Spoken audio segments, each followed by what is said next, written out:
Welcome to the Pelle Taylor Show in these another day of non-stop roller coaster events. But we're going to try and scope out a little bit to give you added value, dear listeners, because you'll get the latest news from the talking heads and the video footage from the conflict zones in the Middle East. And I was just thinking in my car on the way to my little studio, how rarely historians have been brought on to discuss these events. I mean, famously, it's actually at the gates of Auschwitz. People said there's that famous quote. I can't remember the guy's name, but it's been repeated many times. Those who don't remember history are doomed to repeat it. And if historians have some utility, if they are employable, surely it is as repositories for civilization's memory, so to ensure that we don't just walk into the same blunder again and again. And it seems there was a Karin Kneissl, who's a former foreign minister in Austria. She's very friendly with the Russians, and she sits in St. Petersburg at the moment, spends a lot of her time.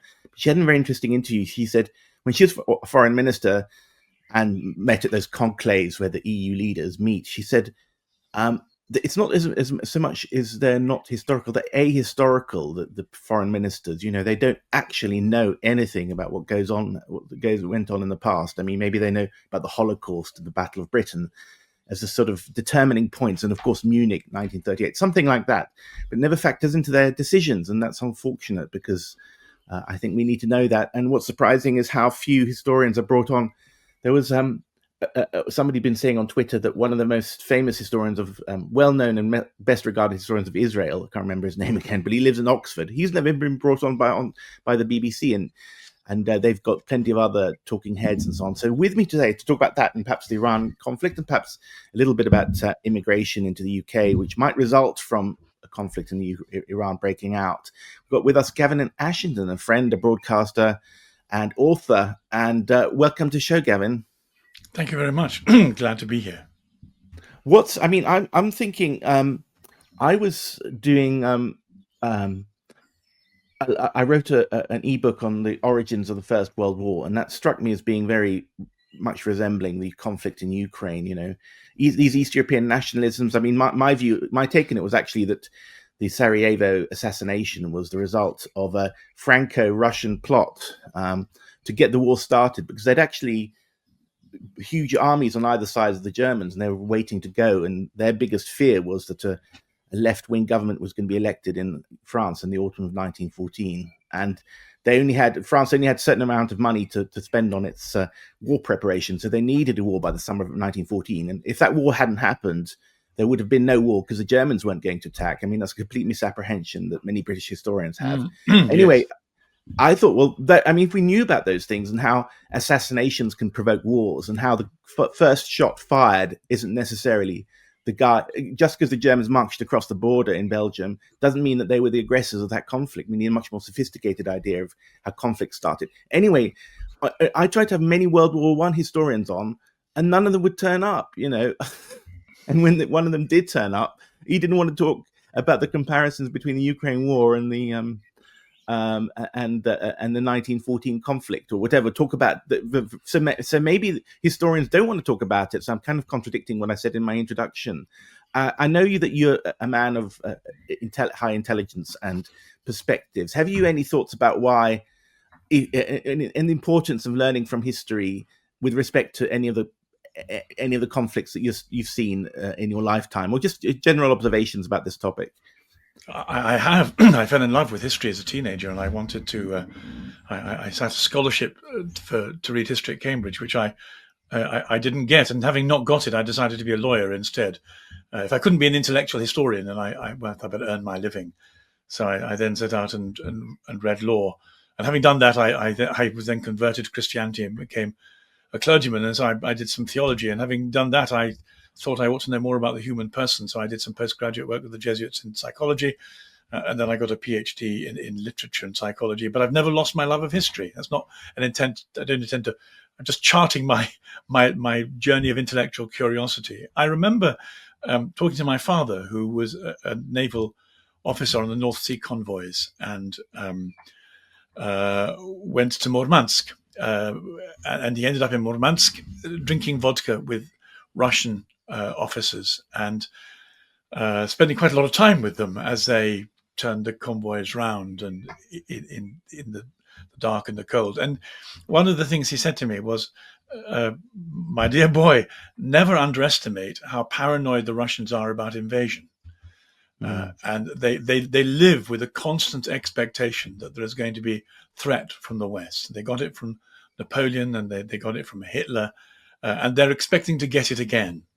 And it's their default mechanism. So, in our dealings with the Russians, we ought always to understand that they begin with a profound suspicion that all we're doing in the West is plotting for another invasion.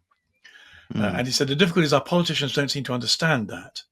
And so they attribute to the Russians different motives entirely. They don't understand the Russian mind. And so they're not actually talking to the real people. This is the great danger, not just in diplomacy or history, but in personal relationships. We find ourselves talking to a figment of our imagination rather than having paid attention to the real person in front of us. It can happen between two people.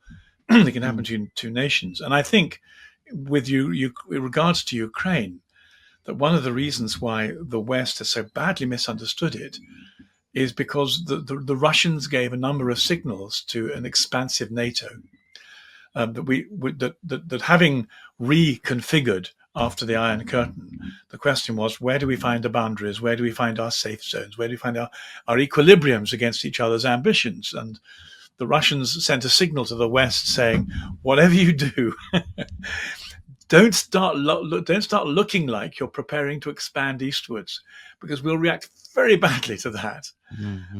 And then what happened was that the EU and America got involved in the Maidan Revolution and toppled a democratically elected government because it wasn't sufficiently in favor of the EU. It was more prone to look to Russia. Now, you can argue about whether the people in that government were nice people or bad people, but the fact is they looked east instead of west.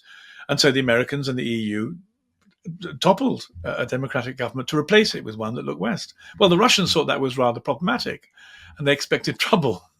And then they got trouble because NATO began to put bases in Ukraine, biological laboratories developing biological warfare. And the Russians said to NATO, and to the Americans in particular, you better stop or there'll be trouble. We're not going to cope with your moving your area of influence this farther east. There needs to be a buffer zone. And like you, I've forgotten what the doctrine of the buffer zone is, but the Americans got very upset when there was no buffer zone in Cuba. And indeed, the Russians reminded them of Cuba. They said, look, when you had Russian missiles on Cuba, a couple of hundred miles away from your mainland, you got very upset and you took action in order to reestablish a safe buffer zone. Well, we're now getting very upset because your work in Ukraine is the equivalent of the Cuban Missile Crisis. And we have to say, here's a red line. And if you pass this red line, we're going to react. Now, I've no idea why the American hawks and the European hawks, determined on expansion of their liberal hegemony, refused to believe the Russians. But I've been listening to Putin, and I'm not a Putin apologist. I hold no brief for what Putin. I don't know enough about gangland Russia. But I had been listening to Putin's speeches, carefully crafted, designed to produce an effect, obviously showpieces of a kind of propaganda of why not, everyone does that. And I had decided that Putin almost certainly meant what he said. He was one of these politicians who set out to tell people. There used to be a Pentecostal preacher who said, well, my aim in Pentecostal preaching is I tells the people what I'm going to tell them. Then I've told them what I've told them. And I thought Putin was a bit like that when it came to foreign policy. I'm going to tell the West what I'm going to do. Then I'm going to do it. And so when ultimately Russia invaded Ukraine, I wasn't at all surprised. It was exactly what I expected. I thought it would happen earlier. I was astounded that the whole of the West was up in arms saying, oh my goodness, what is this act of aggression against a completely neutral enterprise? It wasn't remotely neutral at all, of course. And so this is a long way round saying that we also found all our information, as we do with Israel and Iran, coming to us from a press that seems to me to be the opposite of even-handed, profoundly prejudiced, profoundly ideologically driven, which is one of the reasons why I, amongst others, have to go to X to find my news. I have to choose which historians, which politicians, which intellectuals, which popularists, which journalists I trust, and then triangulate them all. And then that's the best I can do to get anywhere near the truth of what's going on. So you're absolutely right. In order to understand Ukraine, one needs to understand the Russian mentality. One has to go back to Peter the Great and through Napoleon. In order to understand Iran, you need to understand Muhammad. You need to know what is built into the DNA of Islam. And the people we get our news from and who do the discussion of current affairs in the public media don't appear to be informed, and they can't be very much help. I mean, what the media do is that they'll cut the story off at a random point, which favors their narrative. It's like you cut off footage of a fist fight at the exact point where the guy is being attacked, fights back, and they say, look, he's an aggressor. And unfortunately, the intelligence agencies specialize in underhand actions, always tugging, always provoking, always needling. And then the Western media don't. So, I mean, MI6 and the British media work hand in glove.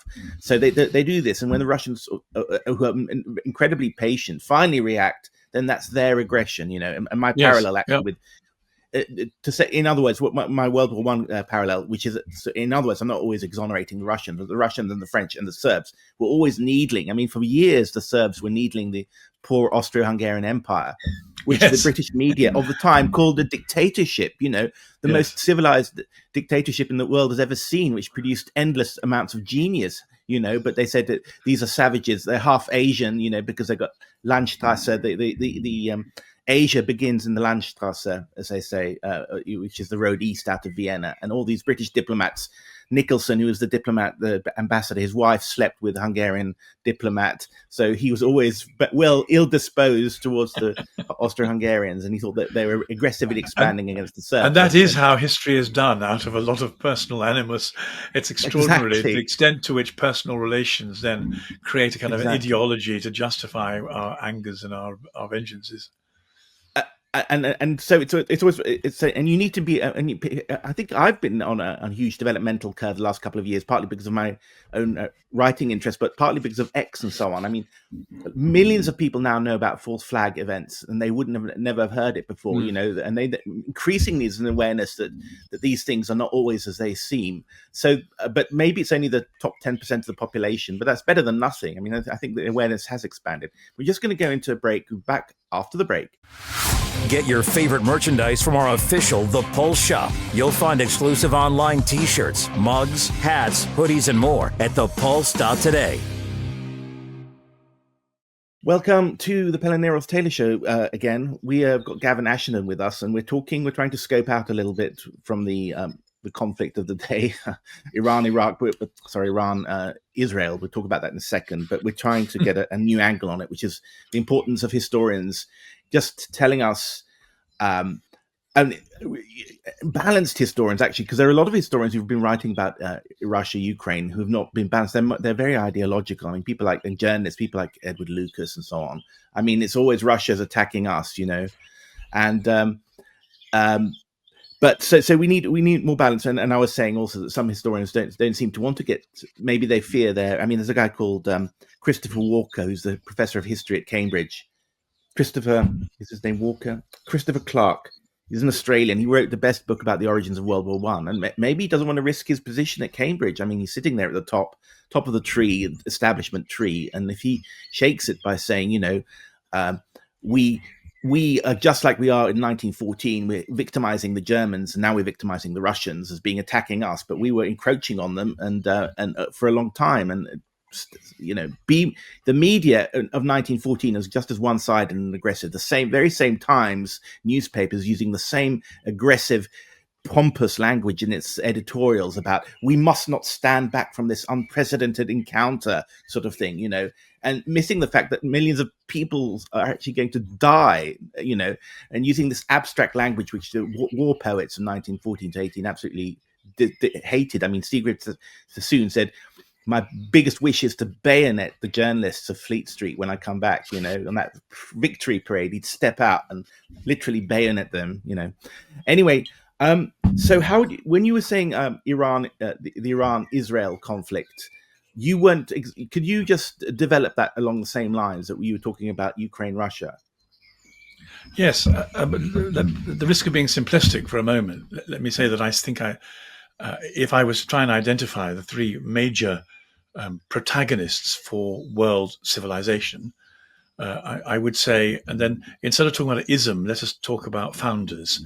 I would say that they represent the followers of of Jesus, Muhammad, and Marx. This is highly simplistic, but for a purpose, to try and clear the debris away. If, for example, you start trying to talk about Christianity and its derivative humanism and in the civilization, then it becomes very complicated. If you try and talk about Islam, it's also immensely complicated. If you try and talk about Marxism is also complicated. So let's just talk about these three inspirational figures, because they represent sources, they represent philosophical ideologies.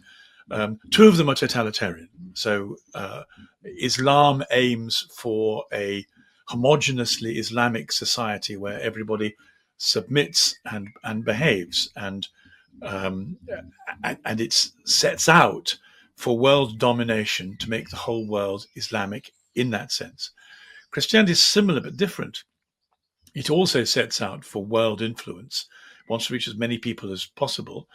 But at the heart of it is not so much a philosophy of power, though it often gets corrupted into that, but it's about liberation, authentication, salvation. It's about the sanctification of the individual, and there are a whole series of political consequences that develop from seeing the individual as having, if you like, rights and status that are safeguarded by a benign, loving God. Marxism, the other totalitarian means, is a form. It's actually a heresy derived from Christianity, but it takes Christianity's metaphysical view and politicizes it into a utopia on earth. We don't have to wait for heaven in the sky. We'll make heaven now. It'll require a bit of force. We'll compel some people, imprison them if they don't behave, and kill them if necessary. So you have these three ideologies with all the same stretch of ambition, in conflict with each other. The difficulty is that the West is not entirely a follower of Jesus, but it's a beneficiary of the ideas of Jesus. In that sense, liberalism is a derivative of Christianity, as to some extent, in fact, both Islam and Marxism are. Islam is also a form of 6th century Christian heresy. So we have these three ideas struggling, and we need to understand, I think, what their ambitions are. The problem is, I don't think people understand the Islamic ambition, which is dominance and not really allowing pluriform deviation. There was a while where I got very upset. The BBC began to push the convivencia in Spain and suggest that this was a wonderful time of multiculturalism, as Muslims, Jews, and Christians flourished together. And I knew this wasn't true.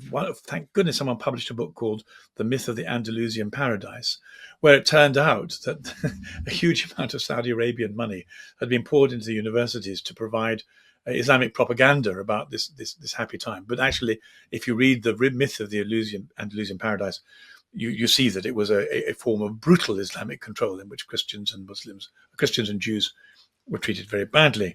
Now, why does this matter? It matters because in the struggle between Iran and Israel, one needs to know what Islam thinks about the Jews.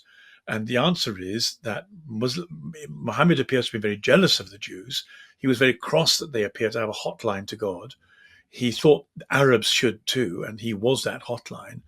But in order to justify the sudden appearance of a single Arabian prophet, the summit of the whole thing, he needed to own the Jewish experience of prophetic utterance. And to do that, he had to take it away from the Jews and make it Islamic. But that requires so he invited the Jews to cooperate in this. They declined. They said, we're not going to have our history subject to a degree of Arabian revisionism.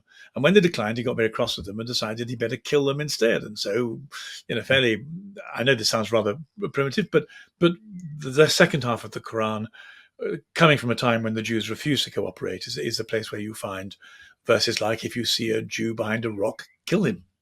But these verses are there, and there's a long historic antipathy between Muslims and the Jews, fueled by Muhammad's jealousy and resentment. It's built into the DNA of the Quran and the Hadith, and it is endless. And Muslims will not be content until they have found the Jews behind the rocks and killed them all. And Israel, therefore, is the most profound affront to them because they don't think it should exist. And they are mandated by Muhammad, who's the prime example in everything, to destroy it. So they set out to destroy it. Now, I don't think the West understands that. Israel is indeed a very complicated phenomenon. There's the whole business of the history of anti-Semitism, the extent to which our Christian culture, and indeed the Catholic Church, of which I'm now a part, misbehaved with the Jews, misunderstood them. There's the problem of what Israel in 1948 represents. Does it represent a religious reality, a political reality, an expansionist reality? What is it? Why should it be defended? So there are an enormous number of questions to do with how one relates to Jews, Judaism, and Zionism.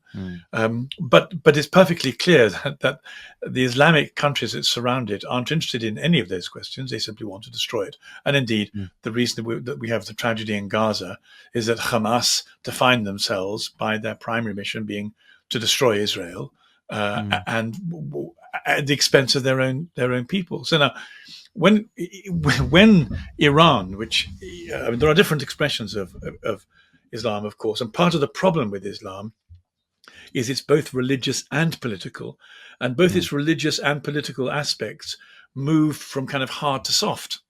So you don't quite know what you're dealing with until you know what you're dealing with. But in Iran, we know we're dealing with a very hard political theology. And Iran has made no secret of the fact that it intends to destroy Israel and to develop a nuclear bomb to do it. And then lots of people in the West say, well, we don't really believe that of them. Surely they wouldn't be so irresponsible. Surely no human being would want to drop nuclear bombs on their enemies. In the West, we've managed this wonderful balancing act of not doing that, almost miraculously, since the bomb was invented. We can't believe there are people amongst us who would do that. And the Iranians say to them, yes, that's exactly what we intend to do. So they say two things. They say secretly, of course, we intend to do that. That's what we stand for. And then publicly, in terms of public negotiation, they say, well, we're simply pursuing sources of energy, except that their behavior when they're examined by the atomic agency is inconsistent with that. So finally, you conclude, or Well, so we're now within a very, very short period of the Iranians succeeding through the whole melee of sanctions and changing American policy and people believing them or not believing. The Iranians were about to develop a bomb, and Israel, which is competently informed, said there'll come a point, a bit like Putin and the eastward moving NATO, there'll come a point where we reach a red line, and when we do that, we will set out to destroy Iran's nuclear facilities as an act of self-defense. Well, I don't, depending on how you do your right and your wrong, you need to know what the Islamic narrative is. You need to know what Iran stands for ideologically. You need to decide whether or not a nation has a right to defend itself if someone threatens to drop a nuclear bomb on it. But again, none of this finds its way into the public narrative in terms of assessing the moral virtues or otherwise of the conflict in the Middle East. I mean, it's not only about the real. Everyone has the sort of the real motives, and then there are the motives imputed to them by their opponents. So yes, exactly. Yes. Let's say, I mean, whether what you just said is true or not, I don't know anything about Islam. I mean, my specialism is Eastern Europe and post-communism and all that. But let's suppose you. Can I just say I've been saying it for 15 years in public, and no one's contradicted the facts. You're right. But all I'm going to say is the point is the fact is that if the Israelis believe it, then it becomes a kind of reality, right? That's very hard to dislodge. And ditto the Iranians have of the Jews because they've got.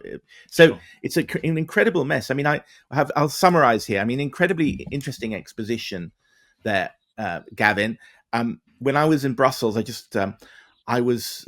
some bright spark thought, well, let's write an EU Commission-sponsored history book where every nation gets to have its say about what they believe and then we'll all throw it together. And I wrote an article for the Sunday Times, which is kind of rewritten to turn into sort of article about the Eurocrats turning all our proud history into kind of Euro mush.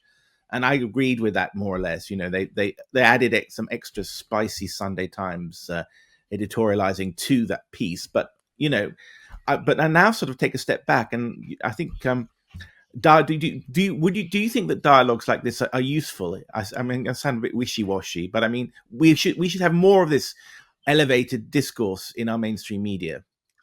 Well, I think we should certainly be able to consult people who hold themselves out to be, if not experts, and at least reasonably informed.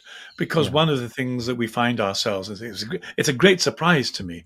There's a lovely phrase, whoever first invented the water, it wasn't the fish, because it's their natural environment.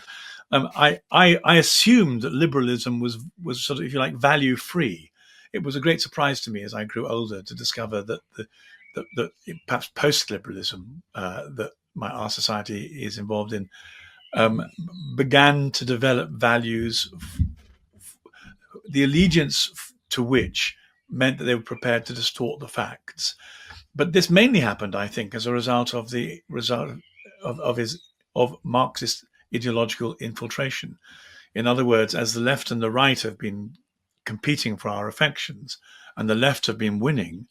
So one of the consequences of the left winning is that they do what they've always done, which is to prefer propaganda to facts, because facts don't support the left's position. One of the reasons why the Iron Curtain states were as they were and suppressed all dissent was that the facts about their economy and their military ambitions were ones they wanted to hide, a bit like the Iranians hiding their true intention. And so if there's a gap between the reality and what people present, facts disappear, propaganda replaces it. And in the last 20 years in the West, I think because of the Marxification, cultural Marxism, facts are hard to come by. So the only way in which we can begin to try and restore them is by having informed people say, well, look here, I think these are the facts. And then also being clear about their own ideological preferences. I mean, I have to choose between secularism, Christianity, Islam, and Marxism. That's kind of the choice for most people today.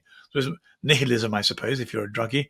And I've chosen Christianity. So I come at this with a Christian worldview, and absolutely that shapes the way I understand Islam and Marxism. But on the other hand, if you're a Marxist or a cultural Marxist, then you'll say things about Christianity which will be shaped by the ideological presuppositions of Marx. But so long as we tell each other what we're doing, that gives people who listen to us a chance to weigh what we say and make up their own minds in a way I think that is at least gives them some degree of freedom.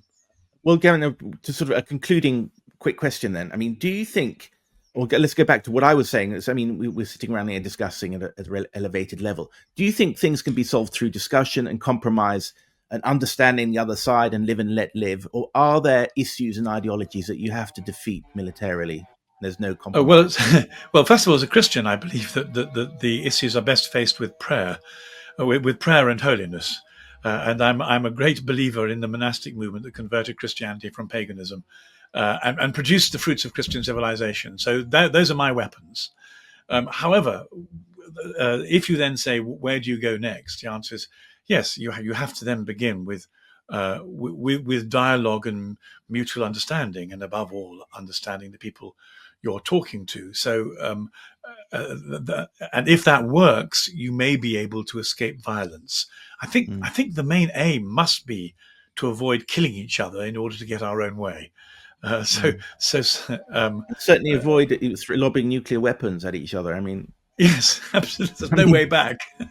You can't win a nuclear war. You can't. I mean, sometimes it bears reminding. I mean, people say, well, we've got to save our. It's about, some people cite the primitive argument that I'm saving my tribe or my family against the beast or whatever. Yeah, but I mean, if you're killing them in the process, then my dad's like that. He believes in eye for an eye and protecting the family and so on. I said, but Dad, if there's a nuclear war, I'm not being a soppy romantic idealist about this. They will die also. So you've got to come to terms with people who have nuclear weapons, even though they're unsavory. Anyway, I'd love to talk about that another time with you, Gavin. Thank you so much, Gavin Ashenden, broadcaster and author. Thank you so much. This is a Pelle Taylor Show.